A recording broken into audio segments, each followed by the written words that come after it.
L'argent, c'est vieux comme le monde, mais l'homme n'a jamais su s'en servir. La preuve, il a mené au pouvoir de l'homme sur l'homme. L'argent en lui-même n'est que matière, mais sa représentation est énergétique. Et c'est au niveau de sa représentation que tous les hommes en sont esclaves et rendent les autres esclaves. L'argent ne devrait que servir les intérêts personnels de l'homme, intérêts liés à son intérêt vital. Mais l'homme ne connaît pas son intérêt vital à cause de son ego insécure. Alors toute manipulation d'argent par l'ego inconscient engendre l'insécurité, car l'ego est sans sécurité matérielle s'il ne cherche pas à s'accaparer de l'argent. Le cercle vicieux est tellement puissant que l'argent existera sur la terre, dans une forme ou une autre, tant que l'homme n'aura pas passé à l'éthérique. Le pouvoir psychologique de l'argent est tellement puissant qu'un homme sans argent se voit incapable de vivre sur la terre, car toute la terre est divisée en régions contrôlées par l'argent. Alors, celui qui n'a pas d'argent doit travailler pour celui qui en a, afin d'avoir accès à une parcelle de cette région. Ainsi, c'est le cas du loyer. Mais le loyer n'est pas la seule nécessité que crée l'empire de l'argent. Le vêtement et la nourriture sont deux autres aspects aussi importants. Alors l'homme sur la terre est obligé de faire de l'argent pour évoluer sur ce globe, sinon il meurt. À moins d'être aidé bénévolement, et alors il meurt aussi, mais dans sa personnalité, car elle ne lui sert plus. Nous nous intéressons au problème de l'argent vis-à-vis l'homme qui va vers la conscience, car cet homme aussi, comme tous les hommes, ont besoin d'argent. Mais il se produit un phénomène particulier chez cet homme, lorsqu'il entre dans la phase spirituelle de sa conscience. L'argent n'est plus aussi important pour lui, car il l'a remplacé par une autre valeur, la spiritualité. Ceci est bon, dans ce sens qu'il met moins d'importance sur le matériel et la sécurité du matériel. Mais il fait le même parallèle dans la spiritualité qu'il faisait avec l'argent dans son état nouveau. Là où l'argent était auparavant un avant-tout, maintenant la spiritualité est un avant-tout. Et il perd alors l'argent qu'il avait parce que son attention a été déplacée à un autre niveau, mais il s'aperçoit très vite que la spiritualité ne peut le loger, le vêtir ou le nourrir, à moins qu'il ne rende un quelconque service à la spiritualité, comme dans le cas des religieux, des prêtres ou des sectaristes, qui se lient corps et âme à une forme ou une autre de religion ou de philosophie. Mais un certain nombre d'années s'écoulent pendant lesquelles cet homme souffre d'argent, car il a remplacé les lois de l'argent par les lois de la spiritualité. Un jour, il se réveille et s'aperçoit que la spiritualité non plus ne peut lui offrir une sécurité véritable, car elle aussi est forme. Alors il se décourage, il cherche. Ses vibrations, sa personnalité étant maintenant altérée, car il n'est plus dans le monde matériel, mais spirituel, il se retrouve avec rien devant lui, qui lui soit réellement profitable, car il a rendu au diable sa part et à Dieu la sienne. Lui, il ne lui reste plus rien. Il est maintenant pauvre. Mais lorsqu'il se conscientise un peu plus, qu'il sort de ses illusions spirituelles, il s'aperçoit que c'est réellement maintenant qu'il peut faire quelque chose de valable avec l'argent. c'est-à-dire l'utiliser dans le seul but de se relaxer des tensions de la vie, qu'il commence à comprendre dans le contexte de son évolution intérieure. Lorsque l'homme se conscientise et que ses corps lui donnent une sensibilité de plus en plus grande, vient le jour où, selon les conditions de la planète et de son mode de vie, cet homme apprend à se servir de son intelligence et de sa volonté pour se servir de l'argent, afin que sa vie corresponde vibratoirement avec ce qu'il a de besoin, afin de la vivre consciemment sur tous les plans, mental, émotionnel, vital et matériel. Mais il doit se servir de l'argent de plus en plus de façon créative, c'est-à-dire selon la vibration de sa conscience créative. L'argent n'a plus alors de pouvoir sur lui, car il l'a mise à son service. Étant alors conscient de la vie de plus en plus réellement, il peut se servir de l'argent de plus en plus réellement, c'est-à-dire selon le besoin de sa vie et non selon les désirs sans fin de son ego. L'argent devient alors un outil puissant dont il se sert pour mettre de l'ordre, c'est-à-dire harmoniser sa vie matérielle, puisqu'il n'a plus de problème intérieur. Il est bien dans sa peau mentale et émotive, et de là, il s'arrange pour être bien dans sa dernière peau, son corps matériel. Tout dans sa vie est en ordre, l'esprit et la matière. L'homme est bien et son bien-être est assuré, car l'intérieur ne peut plus regresser et l'extérieur est sous la surveillance de l'intelligence et de la volonté créative en lui. Lorsque l'homme est conscient, ce n'est plus l'argent qui est important, mais sa façon créative de l'utiliser.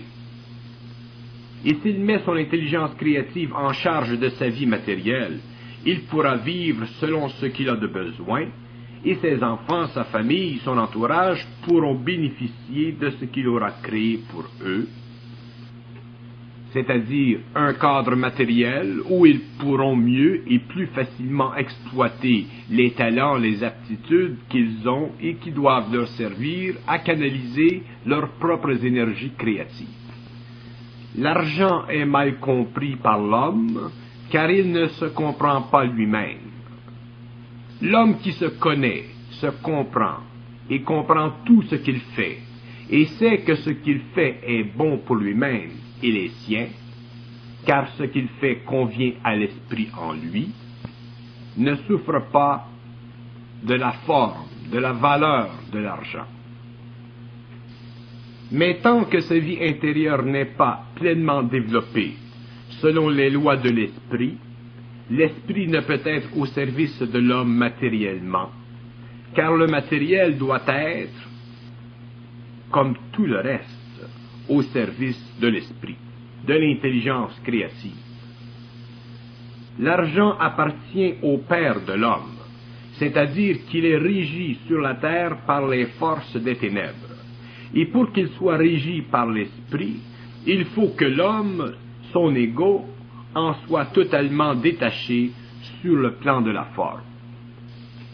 Mais être détaché de la forme de l'argent ne veut pas dire être niaiseux. Lorsque l'homme conscientisé est libre de la forme de l'argent, le lien avec le Père n'est plus possible, car l'homme est dans l'esprit, et l'esprit convient de tout, c'est-à-dire que l'esprit apporte vers l'homme ce qu'il a de besoin, afin qu'il s'occupe à autre chose que le problème résultant du pouvoir de l'argent sur l'homme, et de l'esclavage de l'homme à la forme de l'argent. L'homme conscient apprend avec le temps à ne pas s'inquiéter d'argent, car il réalise que la pénurie d'argent, s'il y a, n'est simplement qu'une interférence, afin qu'il développe la conscience de l'esprit en lui, qui veille sur son bien-être, mais qui doit descendre et ajuster ses corps, afin que sa vie matérielle soit harmonisée avec lui plus tard. Beaucoup d'êtres spirituels font fausse route dans leur expérience avec l'argent, car ils identifient l'argent aux puissances du mal. Ceci est vrai en principe, car l'homme est inconscient et fait de l'argent un outil au service des forces retardataires. Mais il doit aussi comprendre que le bien-être matériel est une condition de la vie et que cette condition peut facilement lui échapper s'il ne réalise pas que son ardeur spirituelle est une étape temporaire de sa vie qui mènera à une vision plus complète des choses lorsque l'intelligence créative et la volonté créative seront manifestées en lui. Et son expérience spirituelle, si elle déborde sur les vastes plaines de l'intelligence créative, se verra transformée afin de produire la grande maturité supramentale de l'homme, où tout, même l'argent, est vu d'un angle purement créatif et essentiel à la condition présente de vie sur Terre.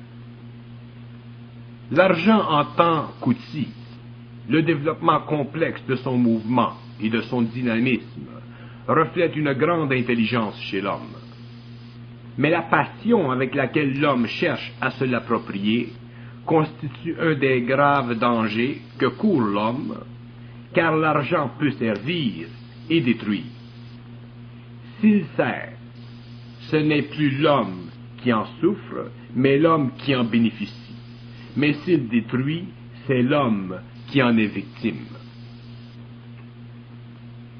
La planète est vaste, et l'argent n'est pas disponible à tous, de sorte que de grandes pressions s'exercent dans le monde pour son contrôle. Mais l'argent ne peut se contrôler, car il n'appartient pas à l'homme, mais au Père de l'homme. Mais l'homme ne le réalise pas et croit qu'il peut le contrôler. Ceci crée chez l'homme l'angoisse qui se rattache à l'argent, que vous soyez riche ou pauvre, car là, on ne retrouve pas d'esprit.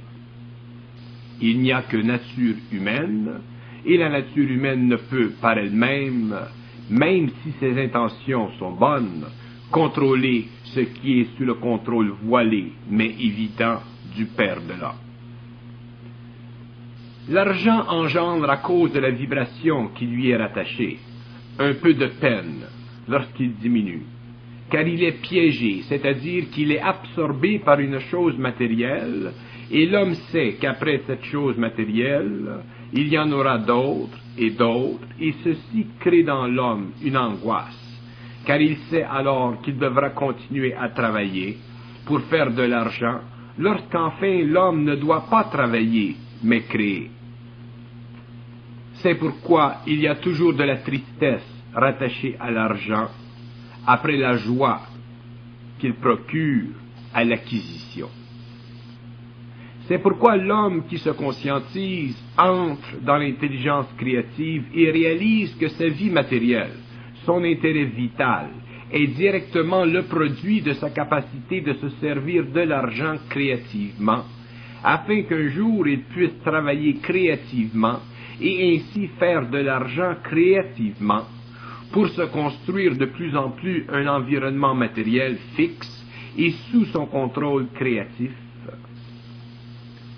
Lorsque l'homme est suffisamment dans la conscience créative, il s'aperçoit que l'argent est puissamment lié à des interférences qui servent à élever son niveau de conscience et qu'une fois cette conscience élevée, le problème humain de l'argent n'existe plus, car l'intelligence dirige créativement l'homme et s'occupe d'harmoniser son matériel avec son intérieur volontaire et intelligent. Si l'homme se servait de l'argent créativement, il n'y aurait pas de pauvreté sur la terre, car l'intelligence créative est infinie et créerait un équilibre parmi tous les hommes. Mais ceci est impossible aujourd'hui, car les hommes de la terre font partie du cycle d'involution, c'est-à-dire du cycle où l'ego est maître et non la lumière. L'homme conscient, par contre, réalise rapidement l'illusion de l'argent, mais il doit aussi réaliser l'illusion de l'argent. Et c'est à partir de ce moment qu'il commence à se servir créativement de l'argent et que ses liens avec les êtres conscients ne sont plus une question d'argent, mais une question de conscience. L'argent alors ne divise plus, il ne crée plus d'envie, mais aide à former une base solide pour une vie matérielle solide, afin que l'être conscient puisse s'occuper à vivre plutôt qu'à travailler à la sueur de son front pour vivre. Tant que l'homme conscient travaille pour faire de l'argent, le travail doit être à sa vibration, car l'harmonie doit exister entre la qualité du travail et sa rémunération, car sans cela, l'homme ne fait qu'un travail machinalement, il ne peut l'aimer. Et si l'homme n'aime pas son travail, il ne peut aimer l'argent qu'il fait de son travail, car il n'y a plus de richesse véritable dans son argent. Il n'y a qu'un pouvoir d'achat qui disparaît avec l'achat. De là, la tristesse rattachée à l'argent et la fausse joie après l'acquisition qui ne dure qu'un moment. Tout est vibratoire dans la vie. Et tout doit être en harmonie vibratoire, car tout fait partie de la vie. Mais si la vie n'est pas consciente, ceci ne peut être compris. L'argent est comme l'eau de la rivière, c'est l'homme qui la pollue. Mais si l'homme est propre, l'eau est propre et sert l'homme. On a toujours tendance à blâmer l'objet pour ne pas attaquer le sujet. Et c'est faux, car c'est le sujet qui dévalorise l'objet. Il y a des êtres spirituels qui sont les premiers à dénigrer spirituellement contre la matière représentative de l'argent. Ils ne réalisent pas que ce sont eux-mêmes, comme tant d'autres, qui ne comprennent pas le rôle et la fonction de l'esprit à l'intérieur de la forme de l'argent. Et c'est cette ignorance qui fait que l'on voudrait que des êtres se dévouent pour rien, gratuitement, quotidiennement, pour eux, parce que justement ils sont inconscients de leurs illusions qui découlent du fait qu'eux-mêmes polluent la valeur représentative de l'argent, car ils sont liés à la forme de celui-ci. Ça va loin, l'illusion de la forme, et la plus grande, la plus puissante est liée à l'argent. Tant que l'homme conscient ne se libérera pas de l'illusion de la forme vis-à-vis l'argent, il sera incapable de s'en servir créativement, car il croira que l'argent est important, lorsqu'en fait l'argent est nécessaire, et de là tire son esprit. Car il y a de l'esprit dans l'argent, et l'homme ne connaît pas l'esprit de l'argent, car il ne connaît pas son propre esprit. Et pour comprendre l'esprit de quelque chose, il faut être soi-même dans l'esprit. Si l'on veut comprendre l'esprit d'un soulier, d'un pantalon, d'un auto, d'une maison, d'un travail, il faut être dans l'esprit, car l'esprit connaît et sait l'esprit de tout, de la tombe ou de l'argent, du soulier ou du mariage. Tout doit être compris selon l'esprit pour bien vivre, et vivre selon les lois de l'esprit. Et il en est ainsi de l'argent. Ce fameux argent dégonfle tout le monde, car tout le monde est dégonflé. Il n'y a plus d'esprit dans l'homme, seulement de l'ego. Lorsque l'homme conscient comprend les lois de l'esprit, car l'intelligence créative éclaire son ego, l'argent n'est plus un problème spirituel pour lui, car il n'est plus sous l'impression spirituelle, qui ne comprend pas le rôle et la fonction de l'argent dans le cadre de la civilisation présente. L'identité spirituelle de l'homme est une poussée de l'imagination vers une condition imaginaire de l'homme. Condition imaginaire car elle ne coïncide pas avec le réel, mais le sentiment que l'on a du réel, et qui provient de notre être émotif, dont la spiritualité est la qualité. Le réel est saisissable par l'intelligence de l'esprit et non par le sentiment spirituel de l'homme inconscient.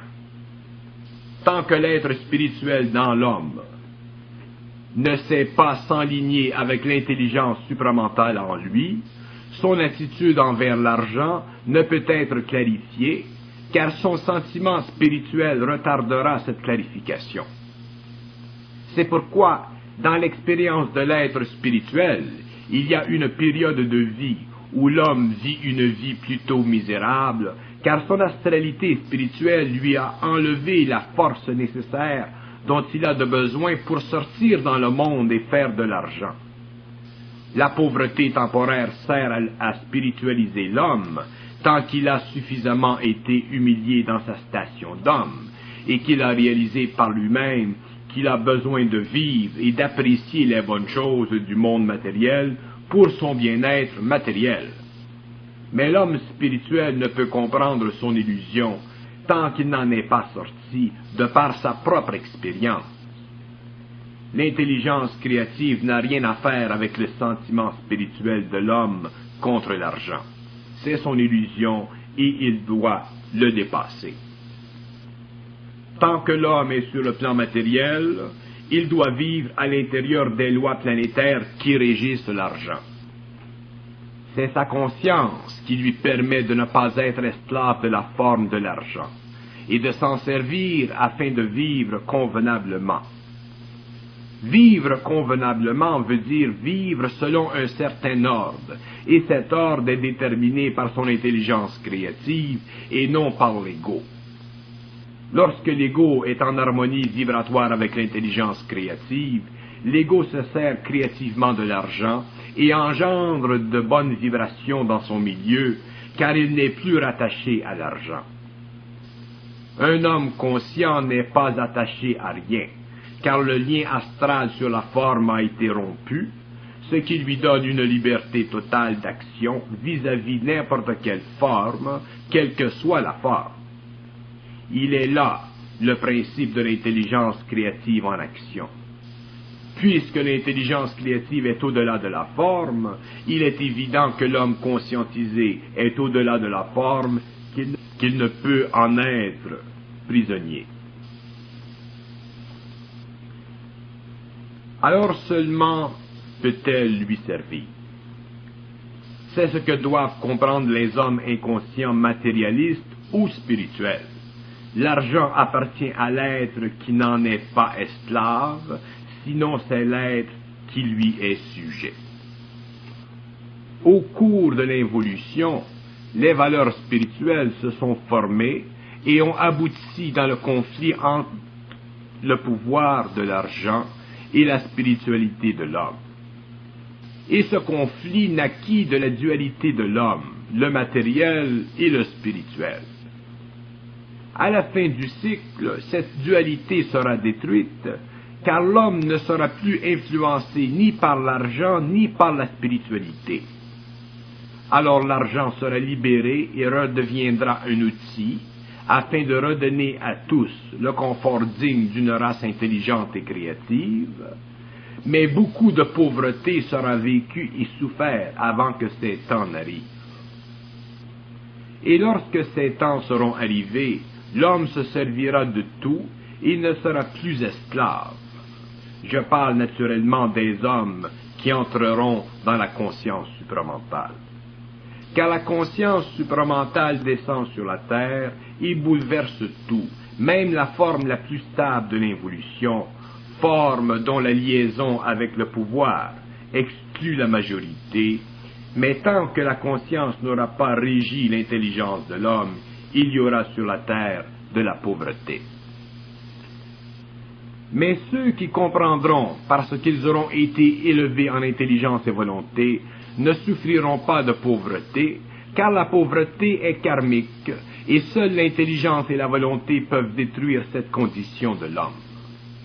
L'argent aujourd'hui détruit le sentiment de la bonne grâce, c'est-à-dire de la bonne vie, car la vie est une grâce, c'est-à-dire qu'elle est le passage d'une énergie infinie et ce passage, pour ne pas être troublé par l'argent, doit être parfait, c'est-à-dire que l'homme doit comprendre que tout ce qui vient vers lui, même l'argent, fait partie de cette grâce de la vie, et il doit l'apprécier à sa juste valeur.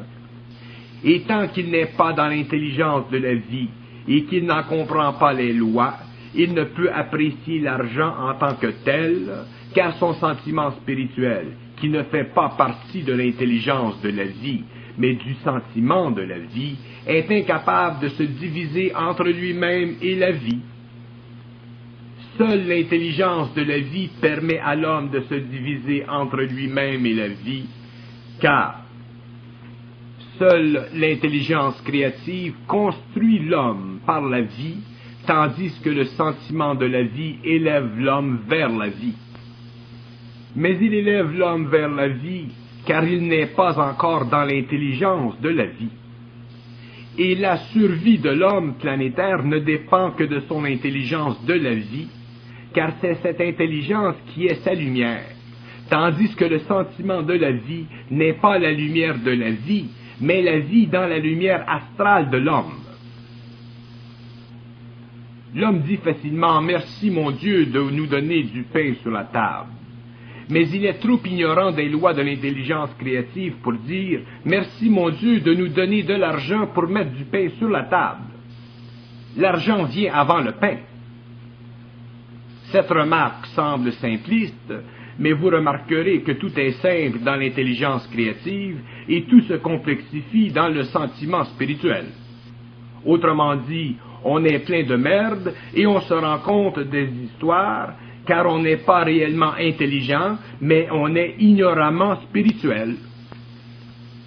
Les illusions spirituelles de l'homme sont tellement profondes que la planète entière est prisonnière d'un immense filet, et nous retrouvons à l'intérieur de ce filet toutes sortes de poissons.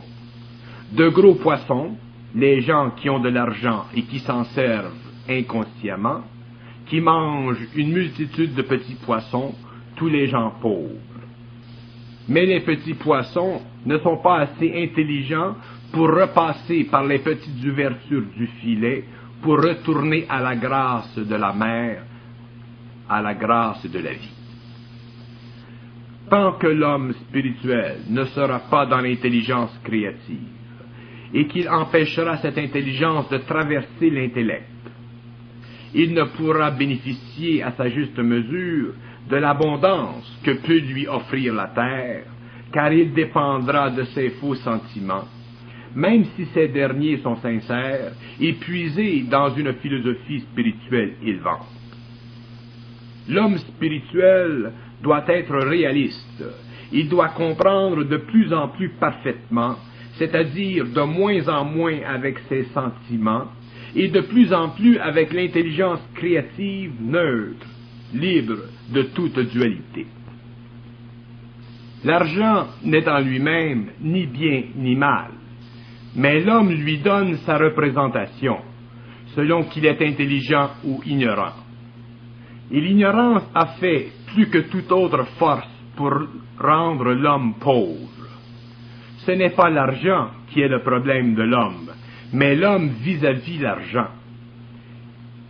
Et de la condition de l'homme découle l'image de l'argent que lui construit de toutes pièces.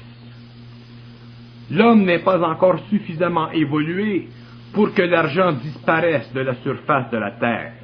Et pendant qu'il sert d'échange entre les hommes, ceux qui se conscientisent apprendront à s'en servir à bon escient. Ils apprendront que le mal est dans l'homme et non dans le métal, et que l'abus est dans l'homme, que l'idolâtrie surgit des tréfonds de l'homme, qui ne connaît pas les lois de l'esprit, et ne peut vivre de ces lois. Aucun homme conscient ne peut vivre dans la pauvreté, car elle est représentative de l'absence de conscience créative. Mais ce n'est pas facile de passer de l'habitude à un état intelligent, car beaucoup de préjugés œuvrent contre l'intelligence réelle, car les préjugés naissent de l'ignorance et se répandent comme le feu. L'argent est un pouvoir négatif lorsqu'on veut égoïquement le faire profiter contre les autres. Mais il devient une mesure d'indépendance lorsque l'on se l'approprie en mesure de nos efforts et de la valeur de nos efforts.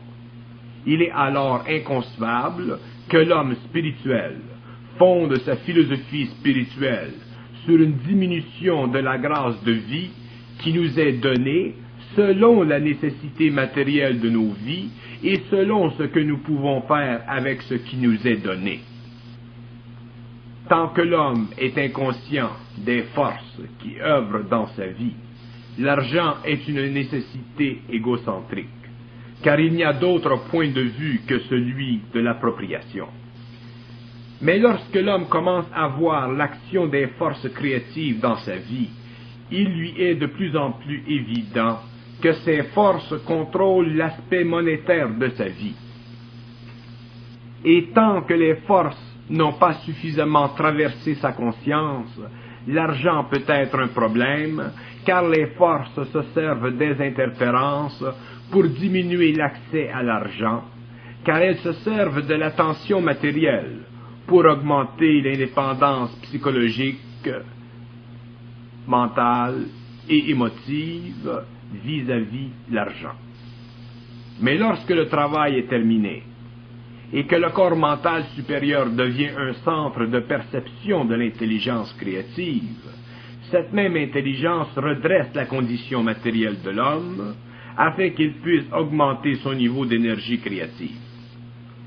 Car lorsque l'homme n'a pas de tension matérielle et que son intelligence créative est active en lui, cette intelligence servira de la condition matérielle pour faciliter l'actualisation de son plan d'évolution. Car l'homme ne peut être créatif, c'est-à-dire engagé dans la conscience créative, supramentale, et souffrir dans sa condition matérielle, car son centre émotif bloque le centre mental supérieur, de la même façon que le mental inférieur bloque l'énergie qui alimente l'émotif. Alors le problème de l'être spirituel vis-à-vis l'argent doit être compris et résolu, car cet être ne peut accéder au vrai plan de son intelligence s'il est rattaché au cordon de la pauvreté. La Terre est la seule planète de la galaxie où la pauvreté existe, et la Terre est la seule planète de la galaxie où l'ignorance matérialiste et spirituelle existe. Sans argent, on ne peut rien faire sur la Terre, car l'argent est la mesure même de l'énergie dont est constitué le pouvoir progressif de la civilisation.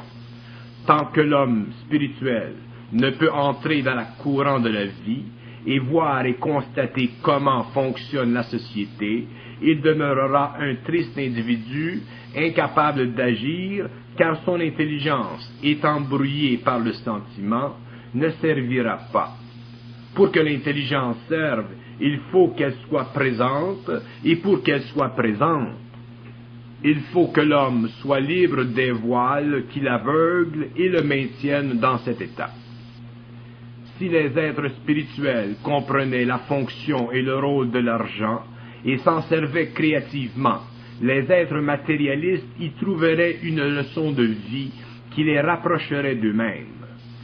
Mais l'homme n'en est pas encore rendu à ce point, car l'être spirituel est encore la risée de l'être matérialiste. Et il sera la risée de l'être matérialiste tant que l'argent n'aura pas passé du stage lunaire au stage mercurien, c'est-à-dire tant que les gouvernements n'auront pas été forcés par des intelligences supérieures à retransmettre le pouvoir de l'argent à la hiérarchie invisible de la Terre. Ces temps ne sont pas encore arrivés, mais déjà les fondations y sont présentes. L'argent ne pourra plus, après l'établissement de l'ordre nouveau, convertir les énergies de la planète en force de domination. C'est-à-dire que les hommes seront pour la première fois libres socialement du pouvoir de l'argent, qui est sous le contrôle des forces qui cherchent à détruire l'humanité et à rendre l'homme esclave de la machine mécanique, car la machine est le produit de la science plutonienne sur la Terre, et l'homme ne réalise pas que cette science, malgré ses progrès, ne représente que la première phase de l'extinction de l'humanité. L'humanité est une masse d'énergie, et cette énergie peut être transformée au profit de la machine mécanique, selon que le pouvoir de l'argent puisse demeurer sous le contrôle de l'ego, qui sert les intelligences occultes plutoniennes inconsciemment, qui font passer leur science par le cerveau de l'homme en se servant de l'argent pour que l'homme exécute leur plan d'involution. L'homme a beaucoup de choses à apprendre. La science matérialiste de l'homme ne peut avancer sans le pouvoir de l'argent, et il faudra un jour que le pouvoir de l'argent soit compris intelligemment par les êtres spirituels, afin que la science et toute vie sur Terre soient stabilisées. La conscience supramentale sera la première phase de cette conscience qui instruira l'homme dans les lois de l'argent, dans les lois de la planète, et lui révélera les mécanismes occultes extraplanétaires qui interfèrent avec l'évolution naturelle de l'homme et le plonge dans un périple inconcevable pour l'intelligence humaine.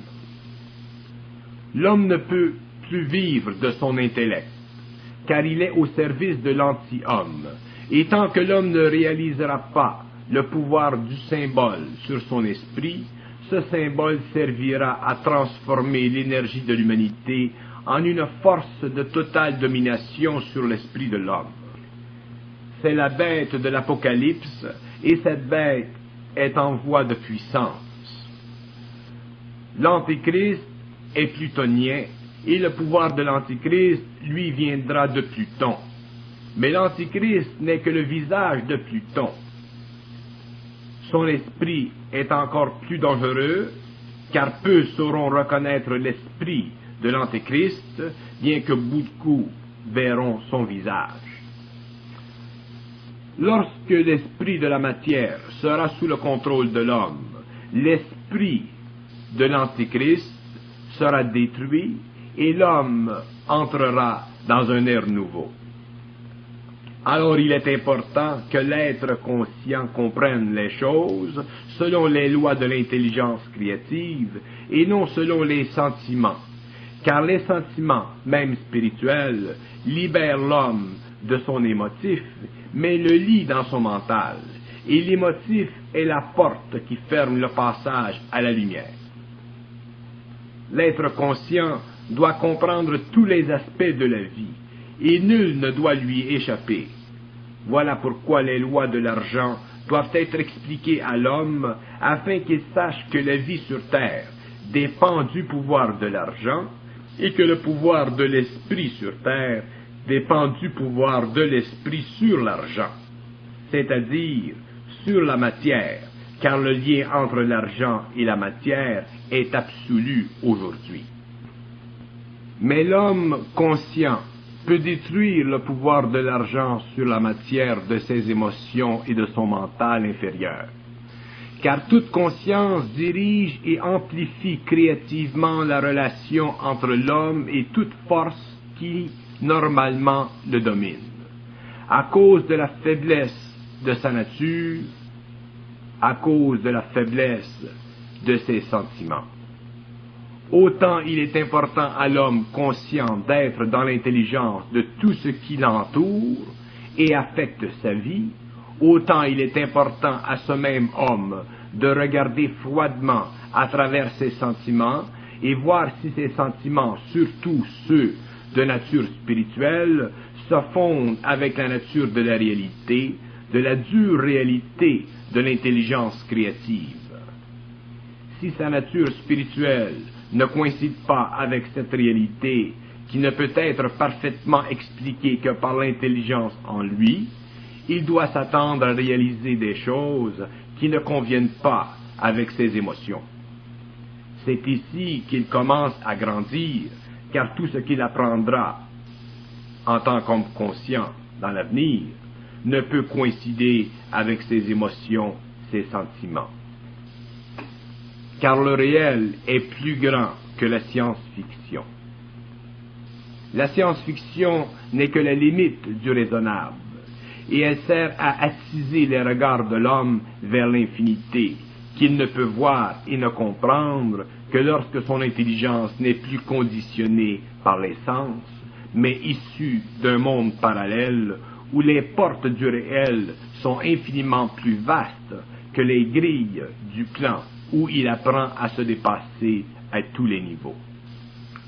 L'homme désire l'immortalité, mais craint de s'aventurer seul sur la route qui y mène, car justement, il n'y a pas de lumière suffisante en lui. Si on la lui présente un peu, ses yeux clignotent, il a peur. Peur de quoi? De qui? De lui-même, car il ne réalise pas que son lui-même est faux et que son vrai lui-même ne peut apparaître que lorsqu'il est prêt à l'affronter. La nature de l'argent coïncide avec l'inconscience de l'homme. L'argent est le produit de cette inconscience et l'homme ne veut pas voir l'argent tel qu'il est. Il préfère le regarder avec les yeux drogués du sentiment spirituel. C'est ainsi et pour cette raison qu'il est pauvre et qu'il doit le demeurer, car il refuse de voir que le réel est au-dessus de la dualité et que le réel peut tout transformer, même l'argent.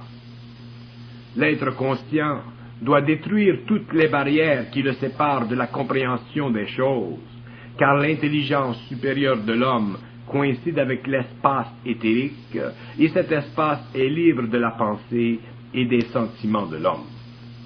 Alors il faut bien regarder le phénomène de l'argent dans la vie consciente et en établir les relations véritables avec soi-même, afin que la vie consciente soit profitable à l'homme matériellement, comme elle lui est profitable intérieurement. Il doit y avoir équilibre entre la matière et la vie, car la matière fait partie de la vie. Lorsque la vie sera haute, les conditions changeront et les lois seront hautes.